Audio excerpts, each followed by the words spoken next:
ఇకో Tejas world class electric bike అతి తక్కువ ధరలోనే. ఇంతగా ప్రేమించే తల్లిదండ్రులు దొరకటం చాలా కష్టం. చాలా కష్టం. బట్ ఎప్పుడైనా కానీ నువ్వు సూసైడ్ అటెంప్ట్ చేసేటప్పుడు ఒక్కసారి నాన్న మైండ్ లో తెచ్చుకున్నావు? అసలుకి నీకున్న బాధలను తెచ్చుకుని నువ్వు అటెంప్ట్ చేసుకున్నావు, కానీ ఒక్కసారి నాన్న వచ్చి ఉంటే ఇలా ఉండేదానివి కాదు కదా అని నాన్న చాలా సార్లు అనుకునేవాడు. ఎప్పుడైనా అనుకున్నావు నిహారి? బేసికల్ గా అక్కడ మా మధ్యన కన్వర్సేషన్ జరుగుతుంది ఆ టైంలో. అంటే కిరోసిన్ పోసుకున్న తర్వాత మా మధ్యన ఆల్మోస్ట్ 1.5 hour కన్వర్సేషన్ జరిగింది. కానీ వాళ్ళు ఏంటంటే తల్లిదండ్రులుగా మాట్లాడుతున్నారు తప్ప నన్ను ఒక కూతురుగా అసలు తనకున్న ప్రాబ్లంకి వదిలేసే అబ్బాయిని అన్న ధైర్యం నాకు ఇవ్వట్లేదు. అమ్మ ఆడపిల్లవమ్మ, సొసైటీ ఏమనుకుంటుందమ్మా, కాంప్రమైజ్ అవ్వమ్మా, ఇవన్నీ కామన్ అమ్మా, మధ్యతరగతి కుటుంబం అన్నట్టు ఒక సొసైటీని దృష్టిలో పెట్టుకుని తల్లిదండ్రులుగా మాట్లాడారు. ఆ టైంలో నాకు ఆప్షన్స్ లేవు. సో అట్లాగే నా లైఫ్లో మా ఇద్దరి మధ్యన జరిగిన కొన్ని సంఘటనలు వాళ్ళకి నేను చెప్పలేను, వాళ్ళు అర్థం చేసుకోలేని స్టేజ్లో కూడా ఉంటారు. ఈ రోజుకి ఎగ్జాక్ట్లీ సినారియో ఏంటి అన్నది ఈ రోజుకి మా ఫాదర్కి తెలీదు. కేవలం ఒక 70 to 80% మాత్రమే నా లైఫ్లో నా హస్బెండ్తో జరిగిన గొడవలు 70 to 80% మాత్రమే ఈ రోజుకి తెలుసు మా నాన్నకి. ఆ 20% ఏంటి అంటే 1-2 ఏమని చెప్తావు ఈ రోజు? అది భార్యాభర్తలకు సంబంధించి. మనం 10 లీటర్ల గంగిగోవు పాలలో ఒక్క నిమ్మబొట్టు చాలు మొత్తం పాడైపోవటానికి, ఒక ఆడపిల్ల మనసు విరిగిపోవడానికి. భార్యాభర్తల బంధం వద్దనుకునే కదా నాన్న దగ్గరికి వచ్చావు కదమ్మా.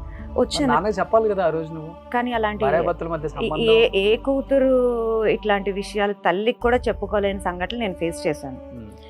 నాకు ధైర్యం ఒక్కటి ఇచ్చుంటే అది వేరే రకంగా ఉండేది. బట్ జరిగిందైతే మాత్రం నా మంచికే అనుకుంటాను. నాన్న ధైర్యం రాలేదా మీకు? బేసికల్ గా డాడీ కన్నా నేనే ధైర్యవంతురాలు. ఎస్, ఓకే, డాడీ కన్నా నేనే ధైర్యవంతురాలు. ధైర్యవంతురాలు అయినప్పుడు కూడా అటెంప్ట్ తీసుకున్నావు కదా నువ్వు. కానీ బతికి సాధించాను కదా, బతికి చూపిస్తున్నాను కదా. చచ్చిపోవడం ఎవరైనా చచ్చిపోతారు, దెబ్బ తగలటం ఎవరికైనా తగులుతుంది. కానీ ఆ దెబ్బ నుంచి లైఫ్ లెసన్ నేర్చుకుని మళ్ళీ బౌన్స్ బ్యాక్ అవడం it's highly impossible. I'm openly challenging to everyone. Okay, but ఆ టైంలో ప్రెగ్నెంట్ మీరు? ఓకే, అదొకటే రిగ్రెట్ నా లైఫ్లో. నాకు ఎన్నో మంత్ అప్పుడు? అప్పుడు థర్డ్ మంత్. అంటే 50% 55%, 3rd to 4th degree burns. Okay, only upper body? Only upper part of my body. Okay, ఇంట్లో చేశారంట? మా ఇంట్లో. ఇంట్లోనే? ఇంట్లో ఎవరు లేరు? నేను నా మిస్సెస్ ఉంటాను. అయితే ఇంకా ఇవన్నీ చెప్పుకోలేములేండి. అంటే ఇంట్లో ఉండి తను సేవ్ చేసేలో అంత బర్న్ అయిపోయిందంటే.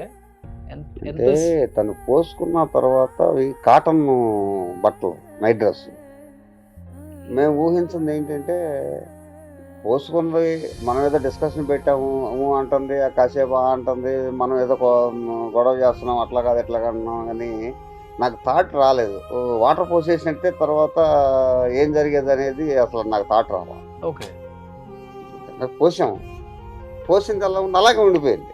అంటే బాడీ మొత్తం వాటర్ పోసినట్టే అంటుకునేది కాదు కదా అని అసలు అది రాలేదు. ఇప్పుడు తర్వాత మీలాంటి అయినా కానీ అరే ఇంతసేపు గంట సేపు డ్రెస్ మీద, కాటన్ డ్రెస్ మీద కిరసనాలు పోసుకుందాన్ని అంటున్నావు కదా, నీళ్ళు పోయలేకపోయావా? అసలు నాకు స్టన్ అయిపోయా. అంటే మీరు వాటర్ పోయలేదు? వాటర్ పోయలేదు. తను పోసుకున్న తర్వాత అంటించుకోలేదు. 1.5 hour డిస్కషన్ జరుగుతుంది. తర్వాత కామ్ అయింది. కామ్ అయితే మేము లోపలికి వచ్చాము, తను బాత్రూంలోకి వెళ్ళింది. తర్వాత బయటకు వచ్చి మేము ఇంట్లోకి వెళ్ళిపోయిన తర్వాత బయటకు వచ్చింది. కామ్ అయిపోయింది కదా, కోపం తగ్గింది కదా, అంత డిస్కషన్ జరగట్లేదు కదా అనుకున్నాం. అప్పుడు అటాక్. ఓకే, అప్పుడు పోసుకుంది 1 hour తర్వాత ఆల్మోస్ట్ 1.5 hour, బాత్రూమ్ లో 1 hour, ఆల్మోస్ట్ 2.5 hours నేను కిరోసిన్ తోనే ఉన్నా బాడీ మీద. 2.5 hours. People doesn't know anything about this. నేను పర్టికులర్ గా చెప్తున్నాను. అందరూ అనుకుంటారు ఆవేశంతో చేసింది ఎట్లా ఉంటుంది, వెళ్ళావా కిరోసిన్ పోసుకున్నావా, అంటించేసుకున్నా. అది కాదు.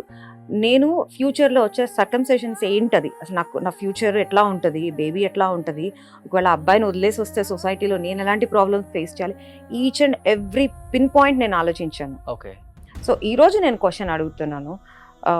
ఈజీగా అనేస్తారు, హస్బెండ్ వదిలేసి వచ్చేస్తే అయిపోయేది కదా, నీ లైఫ్ స్పాయిల్ చేస్తున్నావు, బేబీ లైఫ్ అనవసరంగా నువ్వు ఒక అమ్మాయిని చంపేసావు కదా, ఒక బేబీని చంపేసావు కదా అంటున్నారు. ఇప్పుడు నేను సింగిల్గా ఉంటున్నాను ఆల్మోస్ట్ 15 years నుంచి. నేను ఇప్పుడు సేఫ్గా ఉన్నానని మీరు అనుకుంటున్నారా? సొసైటీ నుంచి నాకు ఎటువంటి ప్రాబ్లం లేకుండా నేను మంచిగా ఉన్నాను అని మీరు అనుకుంటున్నారా? ఏదో ఒకటి ఉంటుంది, 100% ఉంటుంది. అంటే నాలాంటి అమ్మాయిని ఇలా అంటున్నారు అంటే ఒకవేళ మ్యారేజ్ అయ్యి హస్బెండ్ వదిలేసిన ఆడపిల్ల అంటే సొసైటీలో ఇంకెంత చిన్న చూపు ఉంటుంది, దానికి భయపడ్డారు. కాళ్ళపార అని ఆరకుండానే మొగుడిని వదిలి పెట్టేసి వచ్చిన ఆడపిల్ల అని మన ఊర్లో వేస్తారు కదా టైటిల్స్. సో ఆ టైటిల్స్ తీసుకునే ధైర్యం నాకు లేదు. బట్ ఒక్కసారి రికవరీ అయిన తర్వాత అనిపించిందా డెఫినెట్ గా నేను సొసైటీలో నిలబడాలి, ఏది ఏమైనా ఎవరు ఏమనుకున్నా నిలబడాలి అనే కాన్సెప్ట్ తో మొదలైంది కాబట్టి లైఫ్ ఇవాళ ఇంచుమించుగా ఎవరెస్ట్ శిఖరం అని చెప్పలేను కానీ రీచ్ అవుతుంది దాంట్లో. Great uncle. బట్ ఎంతమంది ఎన్ని మాటలు ఉంటారు నీ చుట్టుపక్కల వాళ్ళు, చాలా. రిలేటివ్స్? అసలు తను తిన్నదా తినలేదని కూడా మేము పట్టించుకోలేదండి. ఆ పరిస్థితిలో ఉండి బర్న్ అయిపోయినమ్మా హైదరాబాద్ వెళ్ళి నేను జాబ్ చేసుకుంటాను అని రోడ్డు ఎక్కేసిన తర్వాత మేము అసలు పట్టించుకోలేదు. మీరే పట్టించుకోలేదంటే ఇప్పుడు నేను జాబ్ చేసుకుంటాను హైదరాబాద్ వచ్చింది, వెనకాల నేను రాలేను, నా స్తోమత కూడా చూసుకోవాలి. నేను ఫ్యామిలీ మార్చేసి హైదరాబాద్ వచ్చి 50 years ఓల్డ్లో నేనేం చేయాలి? అక్కడ నేను పల్లెటూరులో ఏం చేయకపోయినా నాకు ఫుడ్ వెళ్ళిపోతుంది. చాలా చిన్న ఏదో ఒకటి ఏజెంట్ గాను ఏదో ఒకటి నేను చేసే వృత్తి ఉంది. కానీ హైదరాబాద్ వస్తే 50 years ఓల్డ్లో నేను హైదరాబాద్ వచ్చి ఎలా పరిగెత్తాలి? అదే 20-25 years ఓల్డ్ అయితే పరిగెత్తాడు, వాడు 100 km స్పీడ్తో పోతాడు. లేదనంటే 80-90s వచ్చి మనల్ని వాళ్ళని తీసుకెళ్ళి బడ్డీ కొట్టు దగ్గరికి వెళ్ళి ఏదో చాక్లెట్ ఇప్పించే వయసు అయితే అన్న హైదరాబాద్ రావాలి. ఇది మిడిల్ ఏజ్లో నేను హైదరాబాద్ వచ్చి తనకు సపోర్ట్గా ఎలా ఉండగలను ఫ్యామిలీ? కాబట్టి తను ఎప్పటికప్పుడు రికవరీ అవుతుంది, అక్కడికి వెళ్తున్నాను, వాళ్ళు పరిచయం అయ్యారు, వీళ్ళు పరిచయం అయ్యారు అని మనకి ఇన్ఫర్మేషన్ ఉంటుంది.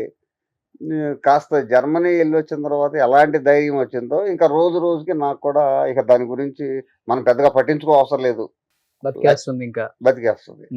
బట్ ఇనిషియల్ గా బాగా సపోర్ట్ చేసిందంటే ఎవరని చెప్తారు ఇలాంటి సిచ్యువేషన్ లో? Doctor Lakshmi Salim madam, great doctor. చెప్పాను కదా, జర్మనీ డాక్టర్స్తో వాళ్ళ హాస్పిటల్లో ఆపరేషన్ చేయించి ఆమె పాపని చేరదీసి వాళ్ళ హాస్పిటల్లో ఎంప్లాయీగా పెట్టుకుని సోమాజిగూడలో తనకి మంచి లైఫ్. గ్రేట్. సుమన్ టీవీలో మీ పర్సనల్ అండ్ బిజినెస్ ప్రమోషన్స్ కోసం కింది నెంబర్కి కాంటాక్ట్ చేయండి.